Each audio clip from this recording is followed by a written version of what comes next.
Hello there guys, and welcome back to Mad Dog Minis. So I've got another Titan update for you. Now you could be forgiven for thinking that not much has happened in between, because superficially kind of speaking, things are relatively similar to kind of what they were in the last video, but there has actually been quite a lot going on, which is why I wanted to do another video at this stage, just to kind of catch it all for you, because I'm keen not to miss anything too important as we go along. So I'm going to dive right in and get down to the feet. All right. So last time, if you've been following along, you might remember that we had kind of screwed in some battens onto the shins as a substructure to attach the shin guards on. While the shin guards are on now, if I just kind of rotate him, so these are constructed out of hardboard. All right. Now I don't know what you guys in the States would call this. I think it does have a different name over there. So if anyone knows, any of my US viewers knows, what the proper name for this stuff is over there, just drop it in the comments so people know what I'm talking about. But over here in the UK, it's called hardboard. This is actually laminated hardboard because it's got like a white kind of lamination on the front of it. It's quite a fibrous, woody sort of material, so I was able to screw that directly in to the battens at various places. I countersunk those screws, and that enabled me to then fix these kind of panels over the top of the structure, and they were just hot glued on actually. And this is just EPVC, which is a wonderful crafting material. Use it all over the place. Really good. If we twist that around a little bit more, I've just used some ruminate pieces just on a diagonal, just to kind of fill in the gaps. Again, hot glued on. We've still got quite a bit of work to do with the backs of the legs and the torso and everything, but we're kind of getting there bit by bit. So let's turn this guy back round. Oh, God, he's getting a bit of a big lad, especially when you're trying to use one hand and film with the other. Right then, moving up. World War One tank kit. Pieces. So same kits as I used to kind of bash out this mask here. So I think these are either the bottom or the top plates of the tank. They're quite sizable, identical, and I just hot glued those straight on. They kind of hide some of the uglier components underneath, so that was easy peasy.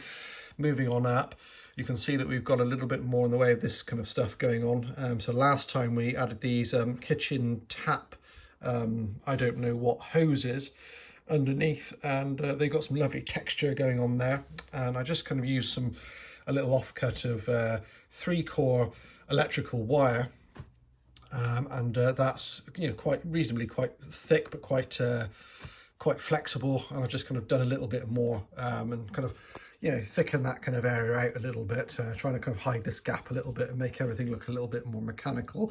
I like it. It's got a very kind of androidy kind of thing going on with the anatomy there, which I dig. These are just hot glued in behind some of these kind of panels and components here, and up inside, if you refer to the last video, we taped these around the central column, this kind of central column here, and the same is true for these. They just go up, and they're very low tech. They're just kind of taped around that. So moving on up, chest piece. We discussed this last time and last video. It's from a Star Wars Rebel transport toy.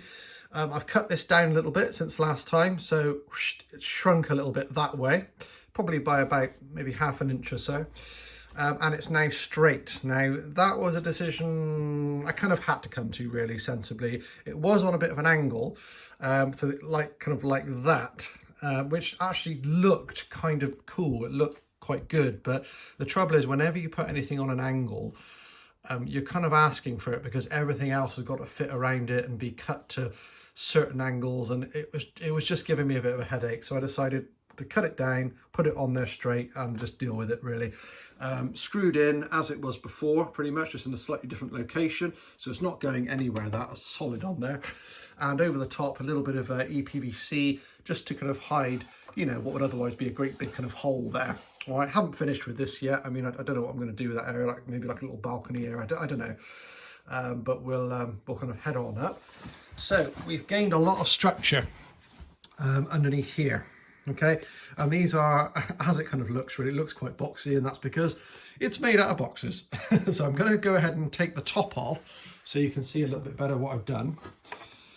Now, this was a bit of a looming problem that was kind of like stressing me out a little bit, because really we were getting great big hollow cavernous spaces kind of under here, and I was trying to figure out, well, how am I going to close all this up, you know, make it look good, because, you know, this is an angle that you're going to see it from quite a lot because it's quite tall, and when it's on a tabletop and everything, you know, you're going to be looking up underneath it. You can see here that this is just a box, basically, a very tough box. One of these things, if I just show you, like a A4 file type box. Okay, so really rigid, stiff, dense kind of cardboard. So that structurally is really nice and strong, but quite light, very light in fact. So I just kind of cut it down the middle and put half each side up from underneath. Now, I did have to do a little bit of reverse engineering here. The guns, the arms and the guns had to come completely off. So I unscrewed them at these points here, off they came. That got kind of, the box got glued underneath with some hot glue, and then there also some screws going into the battens as well. So they're solid as a rock on there, not going anywhere. And I had to kind of cut a little hole. As you can see, this is the down strut going down through. This is the arm strut. I had to cut a little hole so I could slot that back up from underneath and then screw it back in. So the arms had to come off, hole was cut out, and then they kind of slot back up underneath. I did have to make some little cuts as well just to fit them in to the existing superstructure. You can see there I had to take kind of chunks out of the cardboard, but no biggie. And it solved what would otherwise have been quite a complicated problem in one swoop. So that's great. I didn't want to faff around cutting lots of separate panels, and it mainly, well, one, it's really faffy, but two, it actually ends up quite weak, and I discovered that on my previous build. You know, if I was kind of cutting individual panels of cardboard or foam board, the whole thing, you can't really lift it by that, you know, and it just, yeah, just too weak. So the strength is the main thing with this, and I keep harping on and on about that. But after that horrible kind of, I think I've got post-traumatic stress from that previous incident where the thing kind of just like crashed on the floor. So you have to forgive me, I'm a bit obsessed with it being strong. So yeah, so that's really good. That's ended up with some nice kind of structure there. Underneath, 2 iPhone boxes, one on either side, okay, and we've got some EPVC kind of over the top, some paneling here just hiding the seam between the box and the wood there. Yeah, great boxes. I love iPhone boxes. They're really kind of like hardy, and they're kind of a nice size. So one each side, identical boxes. They're kind of hot glued in quite securely with a bead all the way around. I wasn't able to screw those in place, which is kind of bothering me a little bit, but hey ho, can't screw down every little bit and piece on this build. So that's kind of cool. Yeah. Moving around, we have, or I have, keep saying we, it's the royal we as ever, isn't it? But I have thickened the arms out a little bit. This side, it's just the batten on there at the moment. And the other side, I've done a little bit more work for detailing. So I put some pipes down there. We've got a cog for suggestion of kind of movement, and a panel from the Ruminate kit. And this was a hard decision because this has made the arm look thicker and better, and it's actually added a lot of structural integrity to the whole thing as well. But it means that I can't remove the arms now. There's no way. I mean, before, if I'd kept the arms the way they were, it would have been easy to take the top off, unscrew it here and here, and drop the arm off. That's not an option anymore, or it won't be because of all this stuff that's over the top. If I'd really thought about it, I might have been able to preserve that, but hey ho, I've lost that, and that's okay. It's okay. It's still split into 3 quite nicely, and they're 3 good parts that kind of will sit on their own and quite easy to transport. So it's a thing I had to sacrifice to make it look good, and ultimately it's a model. I want it to look good. So yeah, I kind of had to kind of ditch the idea of removable weapon arms. And also I've kind of ditched the idea of making the arms posable in any way as well. I did look into it, but it was just too tough, and it would have weakened them as well. This is going to end up being quite a big model, and I just want it to be like super stable and strong. So yeah, no posable arms, unfortunately. So moving on,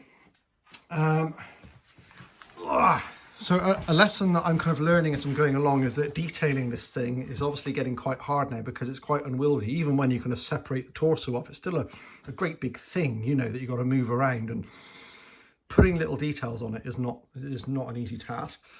So what I'm doing, or what I'm trying to do where I can, is I'm kind of making detailed kind of segments, and then I'm going to attach them on. To give you an example, so in these areas here, I want a kind of like a secondary weapon battery. I'm probably going to do another one up on this level as well, because I want this thing to have lots of secondary weapons, not just a couple. I want it to be kind of bristling with weapons, like smaller weapons, medium weapons. For me, these things are walking battleships. That's kind of how I'm treating it. So I want there to be lots of things going on, lots of batteries, lots of kind of you know, tiers. So in here, we've got a double cannon battery, and that's what it's going to look like. Okay, so this is just a sub-assembly that I've made. Pipe toys off of Amazon, and EPVC cut into different sizes and shapes and strips.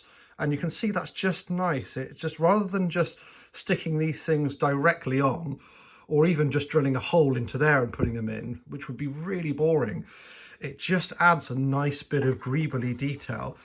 And it really helps, I think, to bring this thing back to scale, because what I've seen some fantastic Titan builds where, you know, the body's right, the proportions are right, the paint job is great often on these things, but they don't look right because there's not enough detail on them. They're just people, for some reason, I think maybe because it's tedious and difficult, frankly, they just don't put enough detail on them. So I'm going to try and put as much detail as I can on this thing to keep bringing it back to the 28mm scale.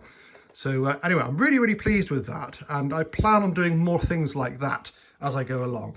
So look, I hope you've enjoyed this video. As ever, please consider giving the video a like, and I'd really very much encourage you to share it with anyone who you think might be interested, because, you know, it's not always easy to find these videos when it's like a small channel like mine. People might be looking for this very thing, but it might not pop up for them. So if there's anyone you think might want to watch it, get the word out there, guys. Let's get a bit more get a bit more kind of a traffic going through these videos, because I think there's a lot of people who might be interested in this. Yeah, and if you're not already subscribed, consider giving me a subscription as well, and hitting the reminder bell so you don't miss any of my videos. Thanks ever so much for all the support. Feel free to ask me anything in the comments relating to the build. If you think there's something you've seen there that I haven't really talked about, no problem. Just ask me. I'm more than happy to answer any questions. Love reading comments and answering questions, so it's no problem. Feel free to ask me anything on that side of things. And I will catch you in a future video. Thanks ever so much for watching. Cheers.